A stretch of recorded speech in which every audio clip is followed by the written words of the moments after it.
What's up, guys? CTR Murtaugh here, and we got some Call of Duty Black Ops 2 gameplay. We got some domination on Raid, and the reason I'm showing you this map in particular and this game, I guess, is because we have an unbelievable comeback. I paved the way for my team with the great second half that we have, so stay tuned for that.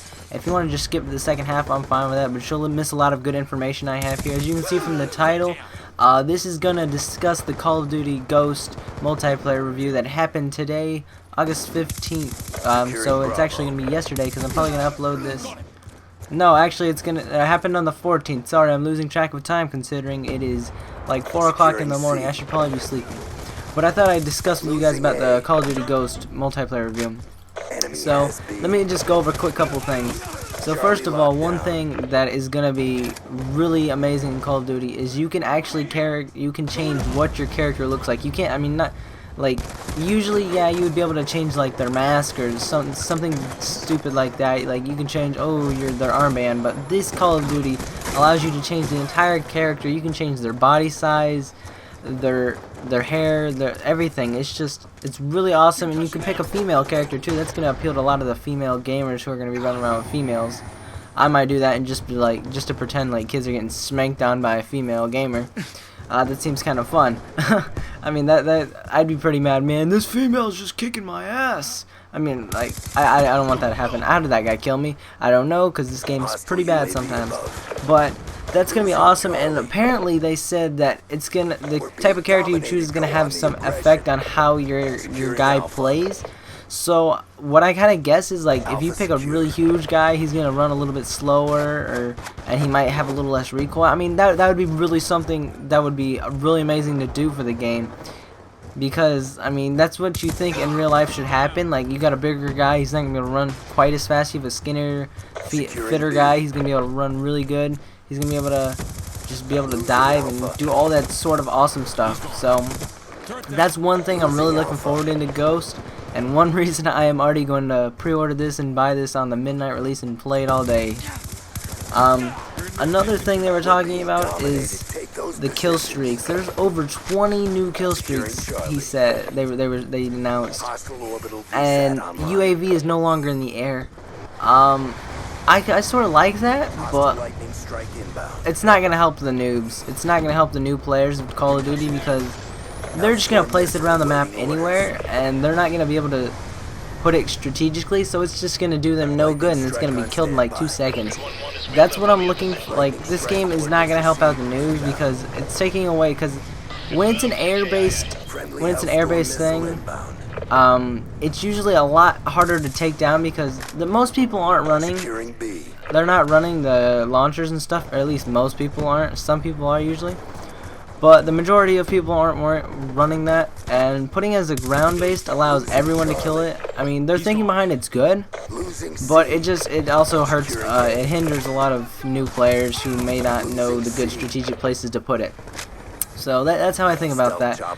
As for all the new kill streaks, they seem really amazing, and I think they might have brought back the Moab or the nuke, whatever you want to call it, and I've always enjoyed going for those. I mean, I was terrible at getting mobs, but I was good at getting nukes, so hopefully it balances out a little bit in this game.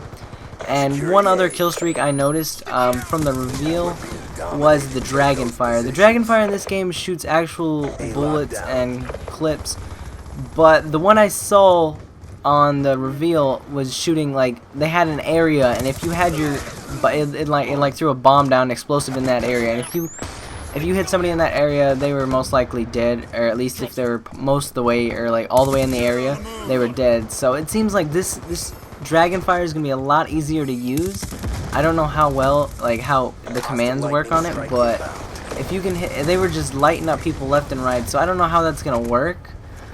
But it does look like it can be really overpowered, and that's one thing I will notice. And it's just gonna depend on how the game plays out. One other big, huge thing they have is they're taking out Capture the Flag and Hardpoint as of now that I've seen. They might have not have actually taken it out. They're just not showing it. But they have like 10 new game modes that are really fast-paced and very entertaining. Cranked is a new game mode. It's pretty much team deathmatch, but every time you get a kill, you get a timer, and you gotta get, it's a 30-second timer, and if you don't get a kill within those 30 seconds, boom, you get killed and you die. But the good thing about getting the kills is when you're cranked, that's what happens when you get the kill and you have the timer.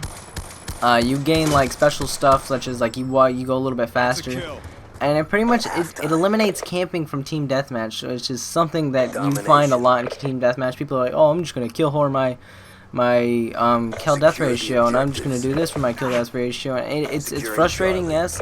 And so if you're looking for a more fast-paced team deathmatch, this is definitely the one for you, and it looks really awesome. One of the more noticeable changes is their search and rescue. It's pretty much just search and destroy, but you have dog tags when you die, and if your team picks it up picks up your dog tag, you're revived, and if your team picks up another enemy's dog tag, they're dead for the rest of the round. That could be good, but it's also bad because it eliminates pretty much snipers from search and destroy, because they can't, when you're sniping, you want to pick somebody off long range, and so you pretty much have to do that, and you have to run all the way over the dog tag and get it. I'm not sure if they actually respawn on the body or they respawn at the base. I imagine they spawn on the body. So I mean, that could work, but it just makes it more and more frustrating. The one big thing it does eliminate, though, the being able to be revived, it eliminates those spawn nades and those spawn picks from snipers and everything. So you don't have to worry about that as long as your team's not hateful against you, and as long as your team doesn't have a grudge against you. That's gonna be fine. But that's one big thing it does eliminate, and so it's gonna change up search and destroy quite a bit, and there's gonna be a lot more close range gun battles and a lot more easy 3 pieces and stuff, because everybody's trying to go pick up this one person's tag. So that's one thing I feel that is gonna be a really big change to the game. And those are pretty much the only 2 game types that I really know a lot about, but there are 8 other game types that they've added to this that are gonna be, I'm imagining, equally as amazing and fast-paced, hopefully. I saw there was an infected game type. I always loved playing infected. That was one of my favorite game types until they added in the throwing knives, and then you can get killed halfway across the map by some stupid jerk who just is amazing with the throwing knife and just can hit anything when I can't hit anything with the throwing knife at all. So that's one thing they have added, and possibly one of their biggest modes that they've added is the new squad mode. Pretty much instead of having custom classes, you can pretty much make 10 squad members with their each individual class, personality, their appearance. You can change all of that, and you're just having 10 different people that you can prestige once. So there's 10 prestiges. I think you can only prestige it once. That's what he hinted at, but it might be you can prestige everyone like 10 times. So that's a lot of prestiges to actually go through. So I'm figuring it might be only once, and you just have to prestige each character. There's a new squads game mode. Pretty much you have your own squad and you play against another squad.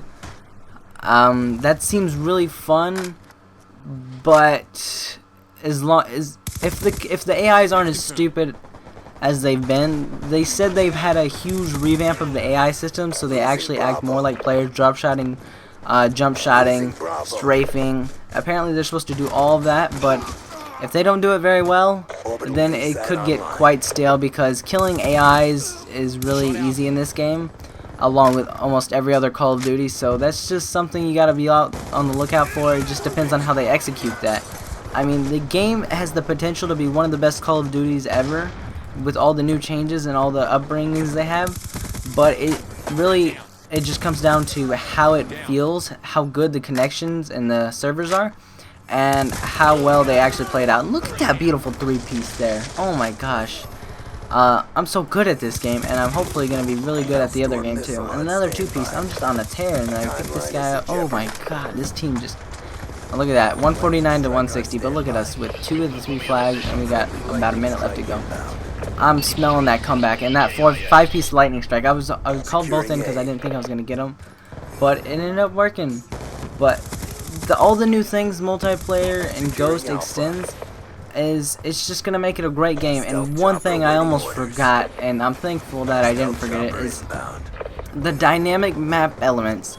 Most people probably don't know what that is, but it's pretty much if you play Black Ops 2, the train on Express that comes out every so often, that's a dynamic map element.